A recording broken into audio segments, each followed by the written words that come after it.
Praise lord. ప్రియమైన వాళ్ళరా, ప్రభువైన యేసుక్రీస్తు నామములో అందరికీ వందనాలు. మరి ఈ దినము మన యొక్క వాక్య ధ్యానం కొరకై మనము చదువుకునేటువంటి భాగము మొదటి తిమోతికి రాసిన పత్రిక, తిమోతికి రాసిన మొదటి పత్రిక 6వ అధ్యాయము 12వ వచనం. 6వ అధ్యాయము 12వ వచనం చదువుతానండి. విశ్వాస సంబంధమైన మంచి పోరాడము, నిత్య జీవము చేపట్టము, దాన్ని పొందుటకు నీవు పిలువబడి అనేక సాక్షులు ఎదుట మంచి ఒప్పుకుంటివి. కాబట్టి ఇక్కడ అపోస్తలుడైన పౌలు తిమోతికి రాస్తూ, తిమోతి మరి యవనస్తుడైన పరిచారకుడు, దేవుని సేవ చేస్తుంటున్నాడు, పరిచయం చేస్తుంటున్నాడు. అటువంటి తిమోతికి హెచ్చరించేటువంటి ఒక ఎగ్జార్టేషన్, ఒక హెచ్చరింపు లేక అడ్వైజ్ అనేటువంటిది ఏమంటే ఏం చెప్తున్నాడు? విశ్వాస సంబంధమైన మంచి పోరాటము, విశ్వాస సంబంధమైన మంచి పోరాటం. విశ్వాస జీవితము అనేటువంటిది ఒక పోరాటం. కాబట్టి మన యొక్క విశ్వాస జీవితం ఎట్లా ఉంటుంది? పోరాటంగా ఉంటుంది అనే కార్యాన్ని మనం జ్ఞాపకం చేసుకోవాలి. కాబట్టి ఈ విశ్వాస జీవితంలో ఎటువంటి పోరాటం మనకు కలుగుతుంది అంటే, మనకు శత్రువు ఉంటున్నాడు. ఎవరు మన శత్రువు? మన శత్రువు అయితే కొన్ని సందర్భాల్లో మరి మన చుట్టూ ఉండేవాళ్ళు మన శత్రువులు అనుకుంటాం. అయితే కాదండి, మనకు తెలియకుండానే మన శత్రువు వాళ్ళు పని చేస్తుంటాడు. కాబట్టి వారు మనకు శత్రువులుగా కనిపిస్తారు. అందుకొరకే మరి అపోస్తలుడైన పౌలు ఎఫెసీయులకు రాస్తూ ఒక మాట అంటాడు, మన శత్రువుల గురించి చెప్తుంటున్నాడు అనమాట. ఎఫెసీయులకు రాసిన పత్రిక 6వ అధ్యాయంలో మనం చూసినట్లయితే మరి 12వ వచనంలో ఏమంటున్నాడు ఇక్కడ?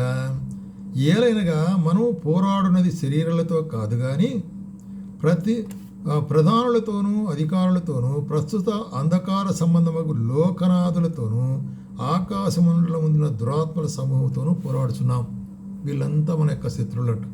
ఒకటొకటి మనం చూసుకుంటే శరీరులతో కాదు కానీ ప్రధానులతోనూ అధికారులతోనూ మనం పోరాడుచుంటున్నాం. చూసినట్లయితే మరి ప్రధానులు, అధికారులు, వారి ద్వారా కూడా మనకు పోరాటం ఉంటున్నది అనేటువంటి కార్యాన్ని ఇక్కడ మరి అపోస్తలుడైన పౌలు మనకు రాస్తుంటున్నాడు అనమాట. అట్లాగే మన శత్రువు ఎట్లాగుంటున్నాడంట?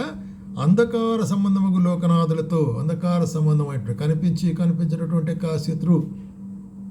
ఆ శత్రువు మనుషుల్లో ప్రవేశించి మనకు విరోధంగా కార్యాలు జరిగిస్తాడు. కాబట్టి మనల్ని ద్వేషించే మనుషులు వారు స్వతహాగా వారు చెడ్డవారు కాదు. అయితే వారిలో మరి సాతానుడు క్రియ జరిగిస్తూ అపవాది ఆత్మ ద్వారా, అంధకార సంబంధించిన ఆత్మ ద్వారా అతడు మన మీదట పోరాటం చేస్తున్నాడు.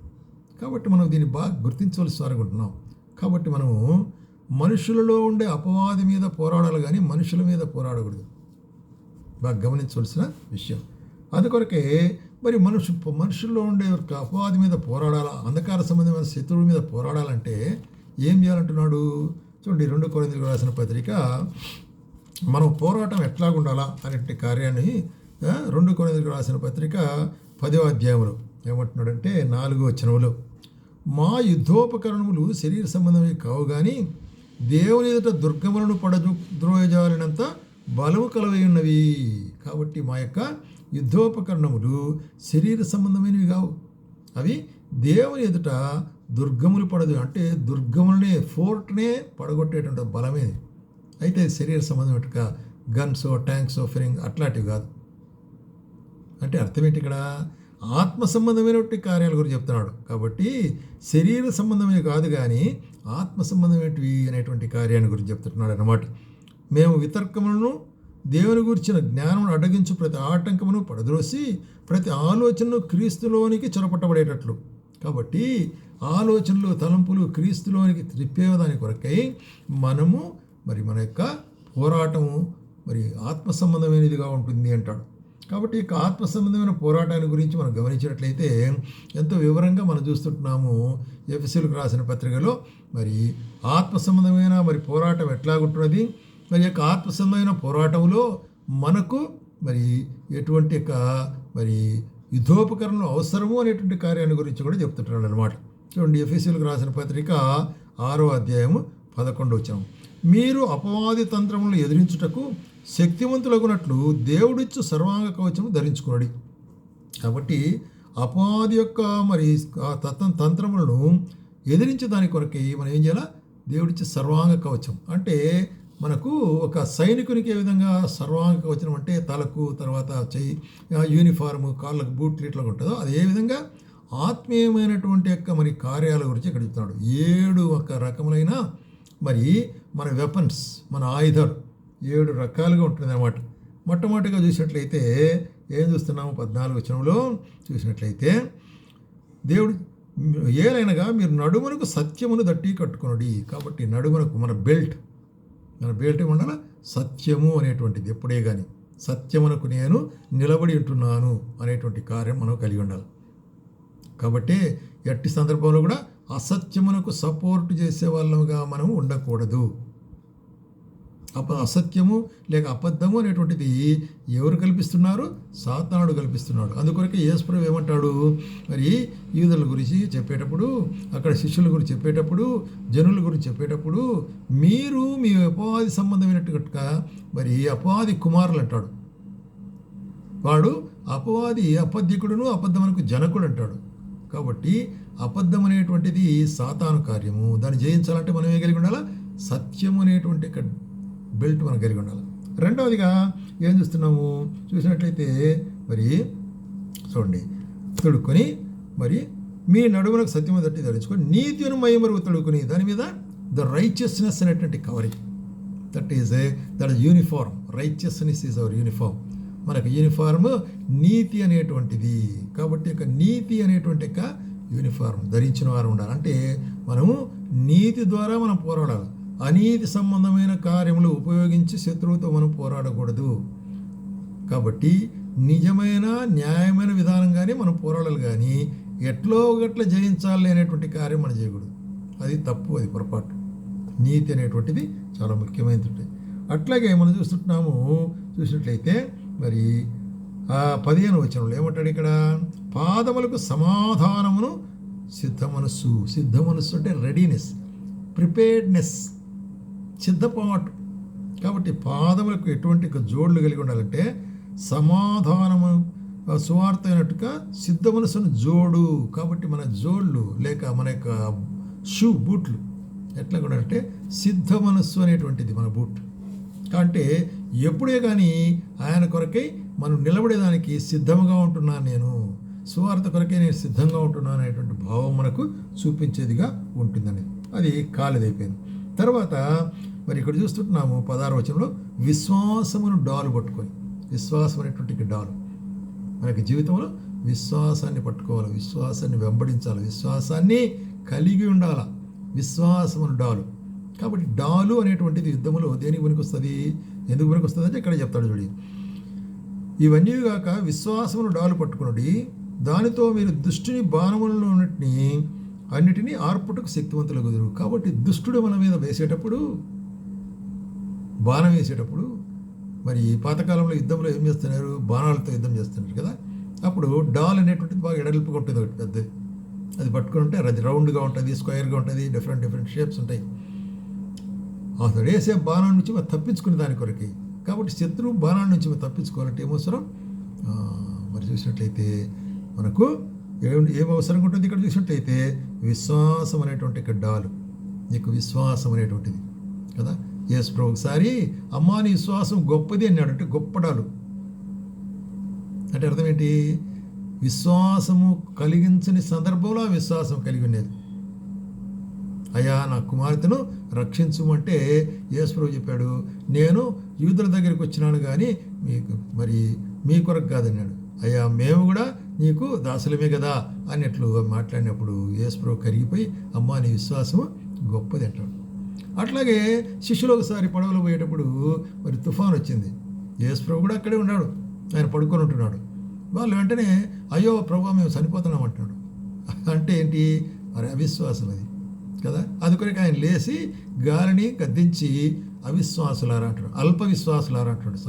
అల్ప విశ్వాసం అంటే చిన్న షీల్డ్ అని చెప్పచ్చు. కాబట్టి ఇలాగ విశ్వాసంలో చిన్నది పెద్దది గొప్పది అనేటువంటి కార్యం మనకి విశ్వాస పరిమాణం బట్టి అది ఉంటుంది.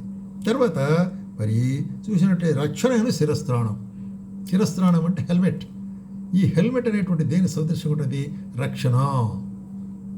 ఎట్లాగా రక్షణ? హెల్మెట్ ఎందుకు పెట్టుకుంటున్నాం మనం ఇప్పుడు మోటార్ బండ్లు కూడా పోయేటప్పుడు హెల్మెట్ పెట్టుకోవాలని ఒక రూల్. హెల్మెట్ పెట్టుకునే అవసరం ఏంటంటే తలకు దెబ్బ తగలకుండా ఉండేదాని కొరకు. ఎందుకంటే తల చాలా ప్రాముఖ్యమైంది. తలకు దెబ్బ తగిలితే ఏమైపోతుంది, మన బాడీలో ప్రాణం పోతుంది. కాబట్టి తలను భద్రపరచుకోవాలి. అదే విధంగా రక్షణ అనేటువంటిదే మన యొక్క విమోచన, అదే మనకు రక్షణ. కాబట్టి రక్షణ అనేటువంటి శిరస్త్రాణము. కాబట్టి మన శిరస్త్రాణం ఏంటి? రక్షణ. యేసు క్రీస్తు ప్రభువును రక్షించుంటున్నాడు. కాబట్టి ఈ యొక్క రక్షణను మనము శిరస్త్రాణముగా ధరించి ఇప్పుడు ఏం చేయాలా? మరి శత్రువుతో పోరాడాలంటే ఖడ్గం కావాలి, వెపన్ కదా. ఈ ఖడ్గమే వాక్యం అనేటువంటి ఖడ్గము అంటాడు. వాక్యం అనేటువంటి ఖడ్గము, దేవుని వాక్యం అనేటువంటి ఖడ్గము. దేవుని వాక్యం ఎటువంటి ఖడ్గము అంటుందంటే మరి రెండంచులు కలిగిన ఖడ్గమై అంటాడు కదా. హెబ్రీయులకు రాసిన పత్రిక 4వ అధ్యాయంలో చూసినట్లయితే, ఎందుకనగా దేవుని వాక్యము సజీవమై బలము గలదై రెండంచులు గల ఎటువంటి ఖడ్గము కంటే నువ్వు వాడిగా ఉండి ప్రాణాత్మ కీళ్ళు మూలుగలను విభజించున్నట్టు మట్టుకు దూరుచు హృదయం యొక్క తలంపులను ఆలోచనలు శోధించును. కాబట్టి హృదయం యొక్క ఆలోచనలు తలంపులను శోధించేది దేవుని వాక్యం. కాబట్టి ఇటువంటి దేవుని వాక్యమైనటువంటి ఖడ్గమును, రెండంచులగలే ఖడ్గం అంట. చెప్పేవాని వైపు ఒకటి అంచు, వినేవానికి ఒకటి. కాబట్టి రెండంచులగల ఖడ్గము. ఈ వాక్యం ద్వారా మనం శత్రువును జయించవలసి అనుకుంటున్నాము. కాబట్టి ఆత్మీయమైన ఖడ్గము అనేటువంటిది. తర్వాత మరి ఇంకేం చేస్తుంటారంటే, మరి 18వ వచనంలో ఆత్మ వలన ప్రతి సమయమందును వివిధమైన ప్రార్థన విజ్ఞాపన చేయొచ్చు. ప్రార్థన విజ్ఞాపన అనేటువంటిది ఇది ఒక బలమైనటువంటి ఆయుధం. ఇది విశ్వాసికి బలమైన ఆయుధం.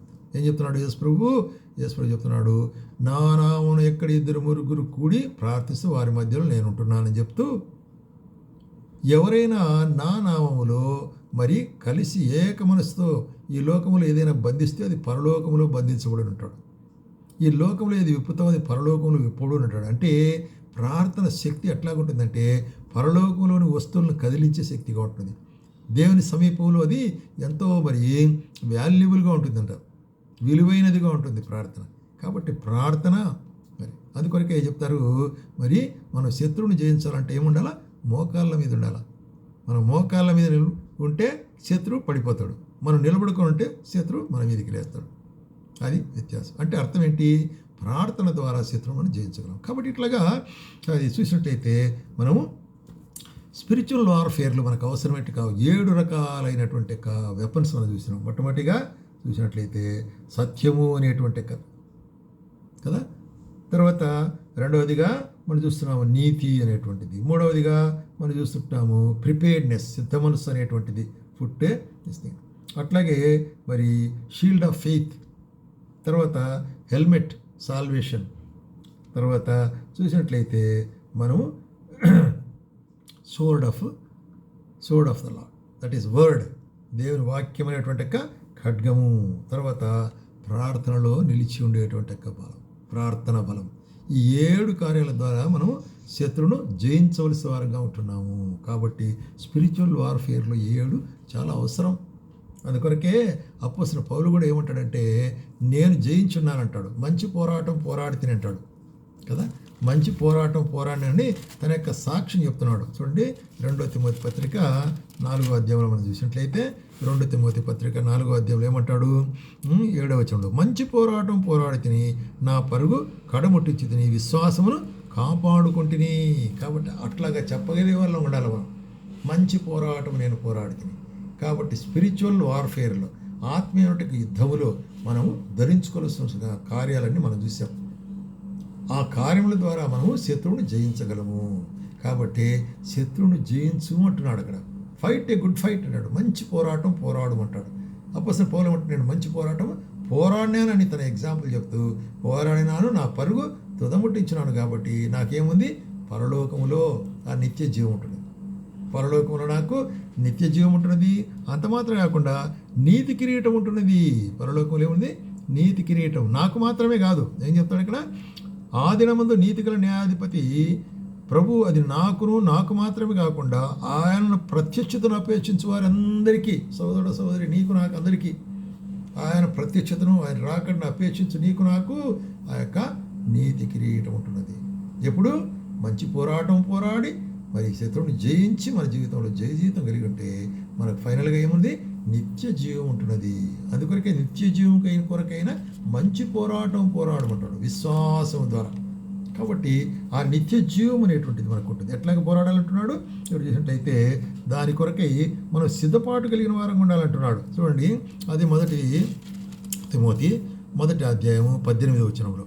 1 తిమోతి 1వ అధ్యాయము 18వ వచనంలో ఏమంటాడు? తిమోతికి అడ్వైజ్ చేస్తున్నాడు.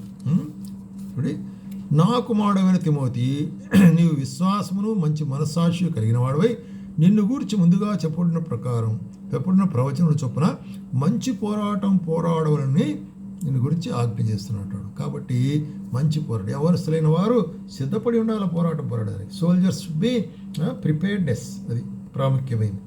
అట్లాగే ఏమంటాడు? మరి యుద్ధంలో పోరాడేటువంటి వారు ఒక డిసిప్లిన్ కలిగి ఉండాలంటాడు కదా. దాన్ని చూసినట్టయితే కాన్సిక్రేషన్ అంటే సమర్పణ జీవితం మనం కలిగిన వారు ఉండాలా. అదే 2 తిమోతి 2వ అధ్యాయం 4వ వచనంలో ఏమంటాడు? సైనికుడు ఎవడనో యుద్ధమునకు పోనప్పుడు తను దండులో చేర్చుకున్న వారిని సంతోషపెట్టవాలని ఈ జీవన వ్యాపారంలో చిక్కున్నాడు. మరియు జట్టు అయిన వారు పోరాడినప్పుడు ఎట్లా ఉంటాడంట? డిసిప్లిన్ కలిగి ఉండాలి. కాబట్టి సైనికుడు ఈ లోకంలో కూడా యుద్ధంలో సైనికులుగా మిలిటరీలో ఉండే వాళ్ళు ఎట్లా ఉంటారు? డిసిప్లిన్. వారి యొక్క ఫుడ్ హ్యాబిట్స్లో, వారికి ఎక్సర్సైజ్లో, వారి దినచర్యలో, వారి కార్యాలన్నీ కూడా డిసిప్లిన్డ్గా ఉండాలి. రెండవది, వారు కమిటెడ్ అంటే వారికి గ్రూప్ మీద ఆ యొక్క లీడర్ ఏదైతే ఆజ్ఞ చేస్తాడో దాన్ని వెంబడిస్తారు అంతే. దాని వల్ల తిరిగి ఆలోచించారు. అంటే their commitment is that we must save the country, we must win the war. That's the commitment. అట్లాగే మన జీవితంలో కూడా కమిట్మెంట్ అనేది ఉండాలా. యేసు క్రీస్తు ప్రభువుకి నేను నిలబడాలా, ఆయన కొరకే నేను జయించేవానిగా ఉండాలా అంటున్నాడు. అప్పుడే మనకు స్పిరిచువల్ విక్టరీ అంటే ఆత్మీయమైన జయ జీవితం మనకు అనుగ్రహించబడుతుంది. ఎట్లాగా? చూడండి, రోమీయులకు రాసిన పత్రిక 8వ అధ్యాయంలో మనం చూసినట్టయితే ఆత్మీయమైన జయ జీవితాన్ని మనం ఎట్లా పొందుతామంటే ఏ సందర్భం వచ్చినప్పటికీ కూడా ఆత్మీయమైనటువంటి యొక్క మరి ఆయుధములు ధరించుకున్న వారమైతే ఏ సందర్భంలో కూడా మనము జయించడానికి ఆస్కారం ఉంటుంది అని చెప్తున్నాడు. రోమీయులకు 8:35లో క్రీస్తు ప్రేమ నుండి మనల్ని ఎడబాపు వాడేవాడు శ్రమ అయినను, బాధ అయినను, హింస అయినను, కరువు అయినను, వస్త్రహీనతను, ఉపద్రవమైనను మరి ఏది కూడా మనల్ని ఎడబాపదు. అంటే ఇన్ని సందర్భాలు వచ్చినప్పటికి కూడా మనము సిద్ధపాటుతో ఉన్నట్లయితే మనకేమవుతుంది? విజయం. 37వ వచనంలో ఆయనను మనల్ని ప్రేమించిన వారి ద్వారా మనం వీటన్నిటి నుంచి, ఇప్పుడు చెప్పాను కదా, వీటన్నిటి నుంచి మనకేమవుతుంది? విజయం పొందుతున్నాము. కాబట్టి ఆయన మనకు విజయం ఇచ్చేవాడుగా ఉంటున్నాడు అనేటువంటి కార్యాన్ని మనం చూస్తున్నాం.